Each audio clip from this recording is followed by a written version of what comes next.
안녕하세요. 폴리티비 상욱입니다. 안녕하세요, 윤영입니다. 네, 저희 폴리스트의 윤효영 기자와 함께 오늘 나눌 이야기는 박항서 감독 얘기입니다. 네. 지금 박항서 감독이 이끄는 베트남 대표팀이 2023 AFF컵, 과거에 이제 스즈키컵이라고 불렸던 네. 이번 대회 스폰서가 바뀌었습니다. 엠모 기업으로. 네, 또 일본 스폰서인데 좀 일본 기업이 후원하는 대회인데 한국 감독님들이 정말 대단한 활약을 펼치고 있는 그런 네. 대회이기도 합니다. 4강 오른 4팀 가운데 무려 3팀이 한국 감독이 이끌고 있고요. 네.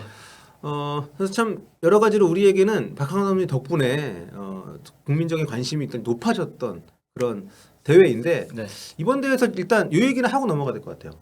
신태용 감독님이랑 사이가 안 좋습니까? 일단 공개된 바에 네. 따르면 두 분이 좀 언론을 통해서 신경전을 좀 보이긴 했습니다. 네. 네.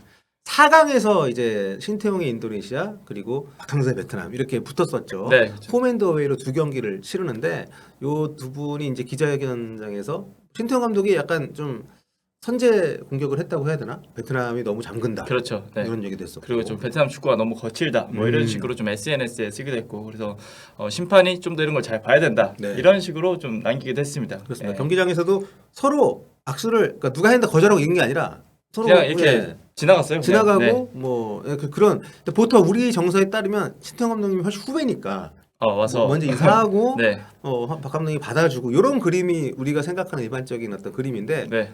전혀 그렇지 않았다는 거죠. 맞습니다. 좀 네. 이슈가 좀 많이 됐었는데 짜고 치는 것이 아니냐 이런 얘기도 있지만 뭔가 좀 그런 긴장감을 고조시키기 위해서 또 어쨌든 지금 한국 국민이 아니라 네. 각 나라의 대표도 감독으로 만나니까 좀 그런 것이 아니냐 싶은데 뭐 진실은 모르겠지만 흥미로운 장면이었던 것 같은데 어쨌든 그 대결에서는 1승 1무로 베트남이 승리를 하면서 베트남이 결승전에 이제 선착을 네. 해 있는 그런 상태입니다.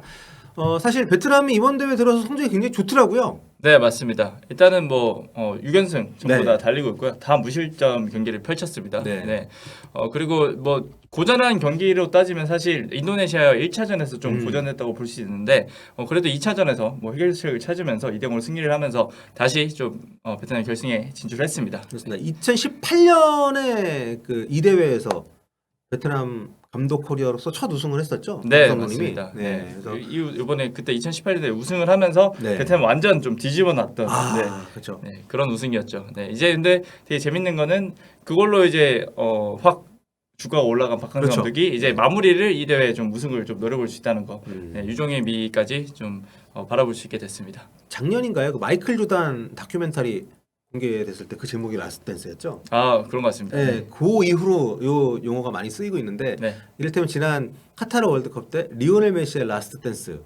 그게 화제였죠. 네, 우리 네. 메시 형이 월드컵 우승 트로피 없이 은퇴하게 할 수는 없어. 아르헨티나 국민이 아니더라도 네. 뭐 많은 사람들이 지지했던 그 그렇습니다. 아르헨티나의 라스트 댄스. 네. 그런 것처럼 이번 요 그 AFF 컵이 어떻게 본다면 박항서 감독님의 라스트 댄스이고요. 베트남 대표 감독으로서 네. 그렇기 때문에 굉장히 많은 지지를 현지에서도 응원을 받고 있는 것 같습니다. 네. 제가 그 자꾸 AFF 컵이라고 입에도 안 읽는데 이렇게 얘기하는 거는 그 스폰서 이름을 엠모 기업 얘기하기 싫어가지고 그런 거니까요. 근데 뭐 실제로 기사로 쓸 때도 AFF컵이라 많이 쓰긴 합니다. 네, 네. 그 기업이 좀 우리하고 별로 이렇게 좀 역사적으로 얽힌 게 있어서 하는 거니까 좀 이해를 좀 해주시고요. 네. 이번 대회에서 베트남이 보여주고 있는 축구가 상당히 그 뭐랄까 수비적으로 엄청나던데요. 수비적으로 잘 맞고 네. 굉장히 빠른 한 방으로. 근데 이게 사실 결정력이 필요한 축구잖아요. 근데 티엔린이라는 확실한 스트라이커가 있어서 굉장히 좀 좋은 결과를 이끌어내고 있습니다. 네. 티엔린은 일단 이번 대회에 5골 넣으면서 태국의 티라실 당다 이 선수와 함께 득점 랭킹 1위에 올라 있습니다. 네. 그렇군요. 인도네시아하고 2차전에서도 굉장히 좋은 마무리를 보여줬던. 근데 기본적으로 6경 전 경기 지금 무실점이라는 게 대단한 것 같아요. 6경기 14골 0실점이면 사실 뭐 큰 어려움 없이 결승까지 진출했다고 봐도 무방하겠죠. 네, 그렇습니다. 자, 뭐 계속 저희가 말씀드렸던 것처럼 박항서 감독님의 라스트 댄스 네.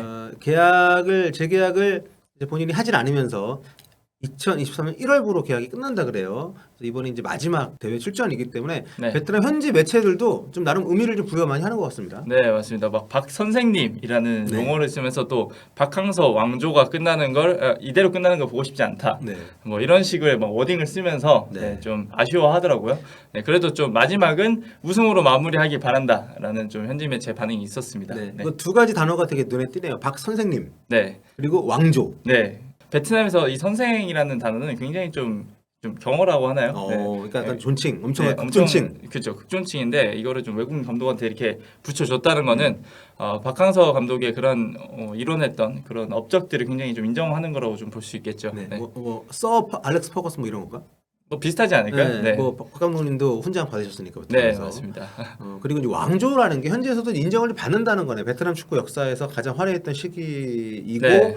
박 감독님이 직접 발굴한 선수들 또 성장을 해가지고 중심을 잡고 있기 때문인지 네. 많은 사랑을 받고 있다는 게 느껴지는 그런 보도 내용이네요. 네, 맞습니다. 네. 그래서 이 베트남 타임미엔이라는 매체가 좀 쓴 거를 좀 마저 읽어보면 박항서 왕조 세대는 이전 세대들이 이룬 적 없는 좀 기적이라 할 수 있는 그런 인상적인 승리들을 계속 이뤄냈다. 그렇죠. 기적이죠. 베트남 축구를 완전히 한 단계 업그레이드 시킨 감독님이니까. 네. 세 번째 우승으로 자신의 임기를 마칠 수 있길 간절히 바란다라고 이렇게 좀 바람으로 마무리 지었습니다. 네. 네. 거의 뭐 베트남 메시네요. 비슷한 것 같습니다. 네. 거의 그런 존재인 것 같은데 또 보니까 뭐 징뉴스라는 데에서는 히딩크 감독님 인터뷰까지 땄더라고요. 아무래도 박항서 감독 마지막이니까 음. 박항서 감독의 스승이었던 그쵸. 히딩크 감독을 좀 찾아간 것 같은데 히딩크 감독한테 베트남 월드컵 본선 진출 가능성까지 좀 물어봤더라고요. 네. 그래서 이게 이제 그냥 뜬금없이 물어본 게 아니라 박항서 감독님이 떠나셔도 박항서 감독님 유산이 남아 있는데 네. 이걸 기반으로 해서 베트남 축구가 과연 월드컵 나갈 수 있겠냐 뭐 이렇게 물어본 것 같아요. 네, 맞습니다. 일단은 뭐 히딩크 감독은 내 코치 중 한 명이었던 박항서가 굉장히 좀 자랑스럽다. 약간의 생색을 먼저 네. 내시면서 나랑 같이 했었던 사람이야 그렇죠. 뭐 이런 네. 거.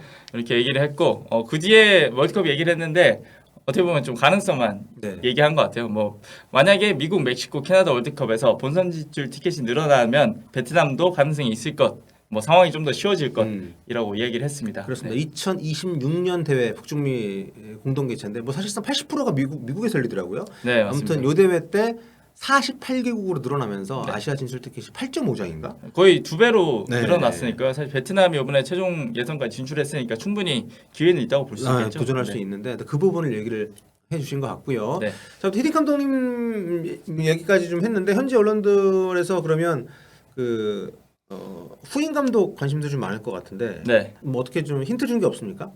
힌트는 일단 월드컵 네. 그리고 월드컵을 좀 이끌 감독을 찾는다라고 좀 얘기를 했더라고요. 근데 아직 조직위가 여기도 이제 막 좀 형성이 돼서 이제 좀 물색을 시작한 것 같습니다. 뭐 한국인 감독 또 뭐 물론 포함이 돼 있겠죠. 박항서 감독이 그렇게 잘했으니까. 그렇죠. 네. 현지 보도를 보니까 뭐 박항서 감독이 5년 동안 이뤄놓은 것을 뭐 잘 물려받을 후계자 뭐 이런 네, 맞습니다. 워딩을 썼기 때문에 이번에는 유럽, 남미 뭐 이렇게 좀 폭넓게 후보를 좀 물색을 한다고 합니다. 네. 아무래도 월드컵 경험이 있는 감독이 원하려면 뭐 이렇게 좀 풀을 넓혀놔야 되겠죠. 그렇죠. 23세 이하 대표팀 감독도 원래 겸임을 했다가 네. 공우균 감독한테 한국인 후배인 공우균 감독한테 이제 넘겨줬었는데 성인 대표팀도 그럴 가능성이 물론 없진 않은 것 같고 네. 아무튼 뭐 차차 좀 봐야 될 것 같은데 마지막으로 지금까지 베트남에서 박 감독님이 이루셨던 것들 한번 좀 읊어볼까요? 네, 들어볼까요? 네, 먼저 일단 가자마자 23세 이하 챔피언십 준우승을 거뒀습니다. 네, AFC 대회죠. 네, AFC 주간 대회였고요. 베트남이 AFC 주간 대회에서 결승에 진출한 게 이게 처음이었습니다. 네. 네. 그래서 좀 커리어를 시작을 했고 2018 자카르타 팔렘방 아시안 게임 우리에게도 굉장히 좀 큰 대회였었는데. 그렇죠. 네. 손흥민, 또 황희찬, 뭐 이승우 이런 선수들이 병역 혜택을 받았던. 그렇죠. 네, 결승전에서 일본을 격파했었던 대회죠. 네, 그 대회에서 베트남은 사상 첫 4강에 진출을 했습니다. 네. 네. 그다음 이제 박항서 감독님을 최고로 좀 올려놓은 AFF컵 2018 네, 여기서 이제 10년 만에 결승에 진출했고 우승까지 거뒀습니다. 네. 또 이 우승으로 피파 랭킹 100위까지 달성을 했고요. 네. 네, 이게 좀 베트남이 가지고 있던 두 가지 목표였는데 박항서 감독님이 부임 후 거의 1년 만에 다 이뤄냈습니다. 그렇습니다. 참 이 대회에서 우승을 차지했던 것도 참 놀라운 성과지만 우리에게는 좀 멀게 보이는 순위긴 해도 베트남 축구에게는 이 피파 랭킹 100위 입성이라는 것 자체가 굉장한 네. 좀 이슈였기 때문에 정말 박 감독님이 베트남에서의 성과를 대표하는 그런 어떤 업적 중에 하나가 아닌가 싶습니다. 그다음 2019 AFC 아시안컵에서는요 8강에 진출했는데 이것도 처음이었습니다. 아 이게 이제 카타르 대회였고 네. 우리도 이 대회 때 8강에서 떨어졌잖아요. 우승팀 카타르한테 네. 졌었죠. 네. 그때 우리하고 동급 네, 그런 성과를 굳이 따지자면 냈던, 네, 성적은 똑같았습니다. 아시안컵 네. 결과가 있었고요. 네. 그리고 이 2022 피파 카타르 월드컵 여기서 사상 처음으로 최종 예선에 진출을 했습니다. 네. 네. 뭐 그동안 아시아 지역 최종 예선에 좀 진출한 사례는 없었는데 진출까지 해서 첫 승까지 거뒀습니다. 네. 중국을 상대로 3대 1로 네. 승리를 했고요. 또 일본을 상대로도 1대1 무승부를 거두면서 네. 굉장히 좀 유례없는 좋은 모습을 보였습니다. 네, 우리하고 같은 조가 뭐 아니긴 했습니다만 네, 맞습니다. 나름 이제 선전을 하면서 뭐 최종 성과는 안 좋긴 했지만 그래도 많이 발전했다는 것을 보여줬던 네. 이번 월드컵 최종 예선이었던 것 같고요. 네.